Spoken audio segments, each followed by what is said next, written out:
Ndabasuhuje mbahaye ikaze mu makuru mashya. Perezida w'u Rwanda Paul Kagame ari mu nama i Nairobi hamwe n'abaperezida barimo Tshisekedi wa Kongo, Museveni wa Uganda, Ndayishimiye w'u Burundi na Salva Kiir wa Sudani y'Epfo. Bari mu nama iri kwiga ku mutekano wa Kongo n'u Rwanda. M23 yongeye gukozanyaho na FARDC, muraza kumenya uko byagenze. Ni mu gihe MONUSCO cyangwa se ishami rya Loni rishinzwe kubungabunga umutekano muri Kongo zarashweho ibisasu bikomeye. Ishyaka rya Perezida Tshisekedi ryo ryitandukanyije n'urubyiruko ruri kwica abaturage muri icyo gihugu, mu gihe bari gusaba ko akupirwa amazi n'umuriro. Muraza kumenya uwo bari gushaka kuyakupira mu gihugu cya Kongo. Bahaye ikaze, Isabelle TV Show ibagezaho amakuru mashya kandi yizewe, basaba gukora kuri subscribe niba mutarayikora. Ikaze. Perezida Paul Kagame w'u Rwanda yakiriwe na mugenzi we wa Kenya Uhuru Kenyatta mu nama yiga ku bibazo by'umutekano iri kubera i Nairobi mu gihugu cya Kenya. Inama igomba kwanzura gahunda yo kohereza ingabo mu burasirazuba bwa Kongo. Ibiro by'umukuru w'igihugu muri Kenya byatangajwe Perezida Uhuru Kenyatta watumiye iyi nama mu gitondo cyo kuri uyu wa mbere yakiriye Yoweri Kaguta Museveni wa Uganda, Paul Kagame w'u Rwanda, Evariste Ndayishimiye w'u Burundi, Salva Kiir wa Sudani y'Epfo na Felix Tshisekedi wa RDC. Amakuru kandi avuga ko umukuru w'igihugu umwe ari utabashije kwitabira iyi nama ariwe Perezida wa Tanzania Samia Suluhu Hassan, wahagarariwe na ambasaderi w'igihugu cye muri Kenya John Stephen. Ni inama ibaye mu gihe umwuka mubi hagati ya RDC n'u Rwanda ukomeje gufata indi ntera, bigeze n'aho Abanyarwanda n'abavuga ururimi rw'Ikinyarwanda batangiye kugirirwa nayo muri RDC bashinjwa ko u Rwanda rufatanyije na M23 mu bitero by'uyu mutwe. Uhuru Kenyatta wa Kenya yaraherutse gutangaza ko ingabo z'umutwe w'akarere zigomba koherezwa mu burasirazuba bwa Kongo zikarwanya imitwe y'iterabwoba ihabarizwa. U Rwanda rwemeye kandi kuzatanga umusanzu warwo rukohereza ingabo muri RDC, gusa yo yarabyanze ivuga ko idashaka ko mu ngabo zizajya ku butaka bwayo haba harimo n'ingabo z'u Rwanda kuko arizo ziri inyuma cyangwa se arizo zingiro ry'ikibazo kiri muri Kongo. U Rwanda rushinjwa na RDC gutera inkunga umutwe wa M23, gusa rwo rwarabyamaganye kuva ku munsi wa mbere byatangira kuvugwa na Kongo. Naho M23 yongeye gukozanyaho na FARDC. Umutwe witwaje intwaro M23 wakuzanyijeho n'ingabo za Repubulika Iharanira Demokarasi ya Kongo FARDC. Ni imirwano yamaze umwanya muto mu bice bya Kavumu na Bikenke mu ntara ya Kivu y'Amajyaruguru. Iyi mirwano yabaye kuri iki cyumweru mu gace ka Bweza muri teritwari ya Rucuru, imara iminota itarenga 30 nk'uko Radio Okapi yabitangaje. Imirwano yindi herukaga kuba mu minsi ishize ubwo umutwe wa M23 wafataga umujyi wa Bunagana uri hafi y'igihugu cya Uganda. Uyu mutwe wa M23 ububarizwa mu bice bya Cengerero n'imidugudu imwe n'imwe mu duce twa Jomba na Busanza. Ni mu gihe ingabo za FARDC zo zirimo kugenzura ikiraro cya Rwankuba cyinjira mu duce twafashwe na M23. Ni imirwano yabaye mu gihe RDC ikomeje gushinja leta y'u Rwanda ko ariyo yateye kandi isura ya M23 ikaza ngo muri iyo sura ibintu u Rwanda ruhakana. Ni ibintu byazamuye imvugo z'urwango zikomeje kwibasira abanyekongo bavuga Ikinyarwanda bakomeje kwibasirwa mu burasirazuba bwa RDC. Ibirego nk'ibi byatumye guverinoma ya Kongo ihagarika amasezerano yose yari ifitanye na leta y'u Rwanda, aho Radio Okapi yatangaje ko yabonye amakuru ko harimo amasezerano yari yasinywe mu bya gisirikare hagati y'imyaka ya 2006 na 2018. Havugamo kandi amasezerano yasinywe muri 2012 hagati ya Perezida Joseph Kabila na Perezida Paul Kagame, amasezerano yagendaga ubufatanye mu kurwanya imitwe yitwaje intwaro irimo M23, FDLR, kimwe n'uburyo bwo kugenzura umutekano ku mipaka. Harimo n'amasezerano atatu yajyanye n'ubucuruzi yasinywe muri 2021 hagati ya Perezida Tshisekedi ndetse na Perezida Paul Kagame. Bikaba rero biteganijwe kuri uyu wa mbere i Nairobi muri Kenya. Inama iri ko y'abakuru b'ibihugu by'akarere igomba kwemeza uburyo bwo kohereza ingabo mu burasirazuba bwa RDC no gutsinzura imitwe yitwaje intwaro ihabarizwa. Ni ingabo byitezwe ko zoherezwa mu minsi ya vuba nibamara kubyanzura. U Rwanda rwemeje ko rwiteguye gutanga ingabo muri uwo mutwe wa gisirikare uhuriweho n'akarere, ariko RDC yatangaje ko itifuza ko ingabo z'u Rwanda zajya kurwana cyangwa se zajyana n'izo ngabo z'akarere mu gihugu cyabo. Mu yandi makuru, umutwe w'ingabo z'umuryango w'abibumbye zirinda amahoro mu burasirazuba bwa Kongo MONUSCO watangaje ko ibirindiro byawo ndetse by'izi ngabo warashweho ibisasu byamuritse.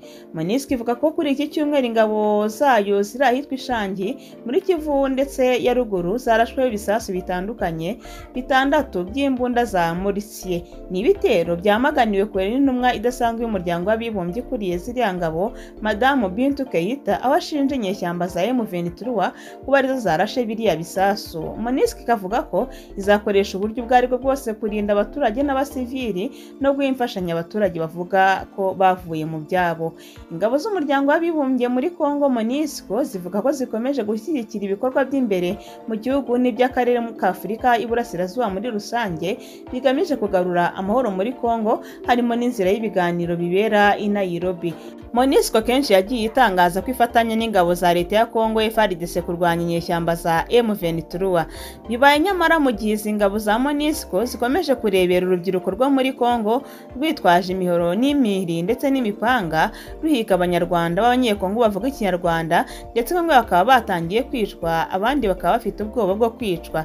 Jean Pierre Bemba wabaye Vice Perezida wa Kongo yamaganye ku mugaragaro imbwirwaruhame zibiba urwango n'ubwicanyi buri kwibasira abantu kubera isura yabo n'aho bakomoka n'ururimi bavuga, aho yagize ati amagambo akangurira urwango n'ibikorwa bikorerwa abaturage hagendewe ku isura yabo n'ubwoko bwabo birababaje. Nitwibeshye ko ngo duhanganye twunge ubumwe, ahubwo tureke guhangana. Mu yandi makuru nuko muri Kongo ishyaka rya Perezida Tshisekedi ryamaze kwitandukanya n'urubyiruko ruri kwica abaturage. Umunyamabanga mukuru w'ishyaka Union pour la démocratie et la progrès social UDPS riri ku butegetsi yasohoye itangazo rivuga ko bitandukanyije n'ibikorwa by'urubyiruko birimo gutera ubwoba, kwica n'ubundi bugizi bwa nabi. Rivuga ko abo bantu hari ababahaye akazi atari abo mu ishyaka rya perezida.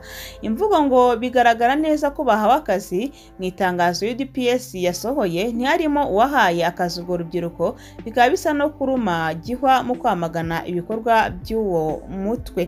Ni urubyiruko rwihise Brigade Spéciale de l'UDPS Force pour Progrès, benshi i Kinshasa kuri Twitter bagaragaje ko ruri gukora ibikorwa bibi kandi ubutegetsi burebera.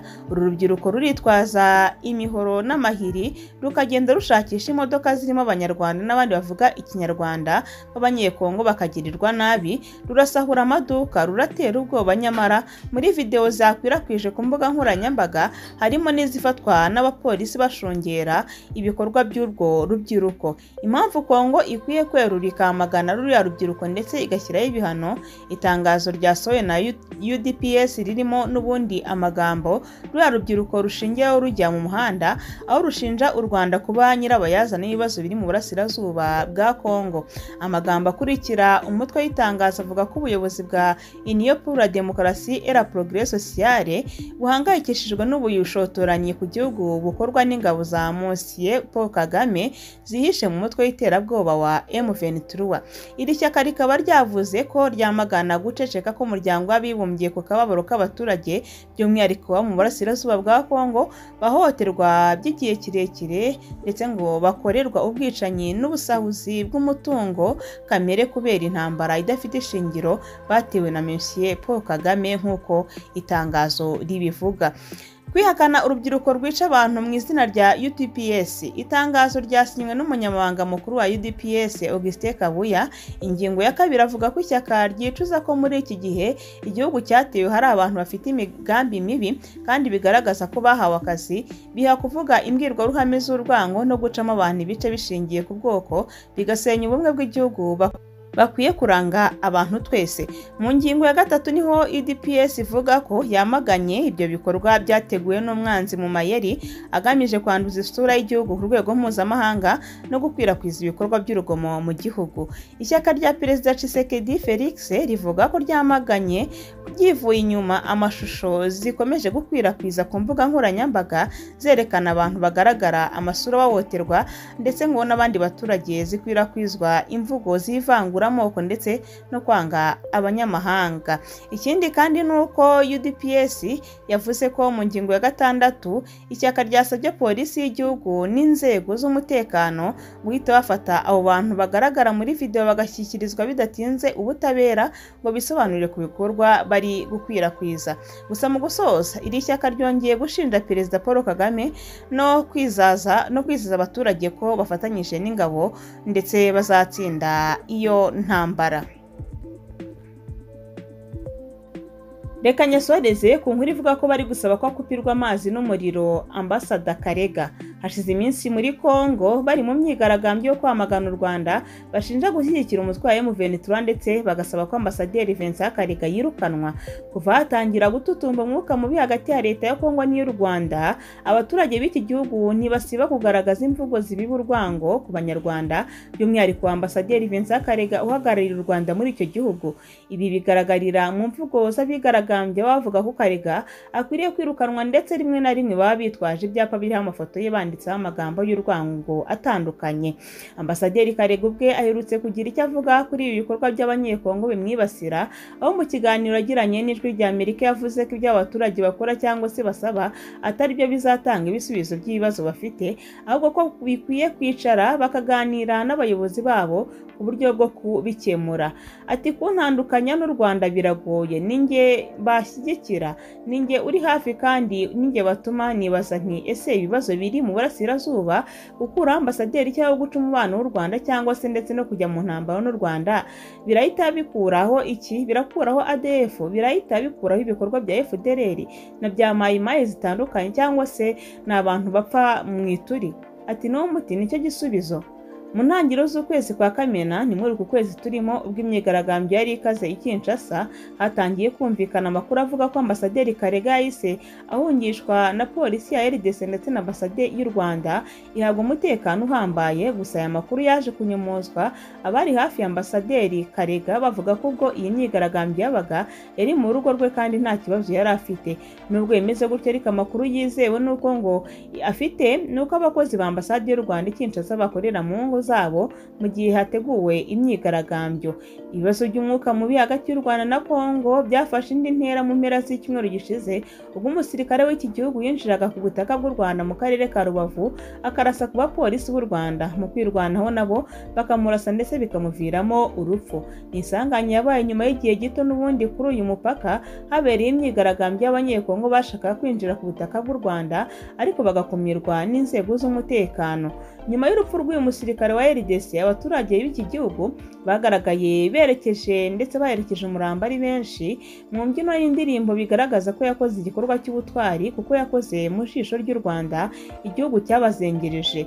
Ibikorwa byose bikomeje guherekezwa n'amagambo y'urwango y'abanyekongo ku buryo umunyamakuru wa BSC TV aherutse kuvuga ko Ambasaderi Karega akwiriye gukupirwa amazi n'umuriro akicwa n'inzara. Uyu munyamakuru yavuze ko Minisiteri y'Ububanyi n'Amahanga RDC ikwiye kwirukana Ambasaderi Karega ku butaka bwa Kongo, ndetse ngo yavuze ko abaturage bo muri icyo gihugu bakwiye gukora imyigaragambyo ifatika nk'iy'abaturage bo mu bihugu by'Abarabu nka Tunisia na Misiri bagiye bakora. Uyu mugabo yakomeje avuga ko muri iri tsinda ry'abigaragambya hagomba kuba harimo abazaba bitwaje ibikoresho byo gukata insinga zigena umuriro mu rugo rwa Ambasaderi Karega, abandi bakitwaza ibikoresho byo gukupa amazi.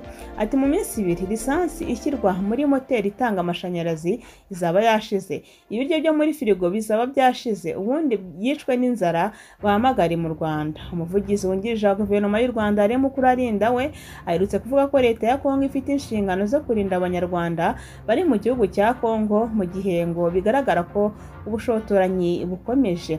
Mu biganiro byose kandi yagiye atanga hagati y'u Rwanda na Kongo, yongeye gututumba umwuka mubi nyuma y'abarwanyi b'umutwe wa M23 bubuye intwaro bagatangira guhangana na FARDC. Leta y'iki gihugu ko ikavuga ko baterwa inkunga na leta y'u Rwanda. Uyu mutwe wa M23 uvuga ko wubuye imirwano kuko amasezerano wagiranye na guverinoma ya Kongo yanze kubahirizwa. Ni amasezerano yagenaga ko abanyapolitiki b'umutwe wa M23 bahabwa imyanya, abasirikare bagashyirwa mu gisirikare. Ni amasezerano kandi agena ko hazakorwa batayo enye zihuriweho n'ingabo za FARDC bakarwanya by'umwihariko umutwe wa ADF wazengereje Kongo. ndabashimiye mbifurije ibihe byiza, mbasaba gukora kuri subscribe ku muntu utarayikora. Bye bye.